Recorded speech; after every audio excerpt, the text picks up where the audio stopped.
खबरों का सिलसिला आगे बढ़ाते हुए कश्मीर चलेंगे। कश्मीर में एक मासूम बच्चे को अगवा करने का वहशी मुलजम रफ़ीक मलिक हलाक हो गया। खुफिया इत्तला पर कश्मीर पुलिस रूपोश मुलजम खैरुल्लाह बुगटी की गिरफ्तारी के लिए गिरफ्तार जवाबदार रफ़ीक मलिक को साथ लेकर गांव बख्शापुर पहुंचे तो इसी दौरान पुलिस को देखकर मुलजमान ने फायरिंग शुरू कर दी, जिसका नतीजे में मुलजिम रफ़ीक मलिक हलाक हो गया और मुलजिम खैरुल्लाह हथियार समेत गिरफ्तार कर लिया गया।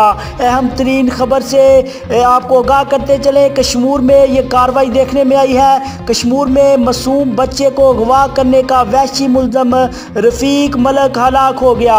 खुफिया इत्तला पर कश्मीर पुलिस की जानिब से मुलजिम खैरुल्लाह बुगटी की गिरफ्तारी के लिए गिरफ्तार जवाबदार रफ़ीक मलिक को साथ लेकर गांव बख्शापुर पहुंचे। पुलिस को देखकर मुलजमान ने फायरिंग शुरू कर दी, जिसका नतीजे में मुलजिम रफ़ीक मलिक हलाक हो गया और मुलजिम खैरुल्लाह हथियार समेत गिरफ्तार कर लिया गया।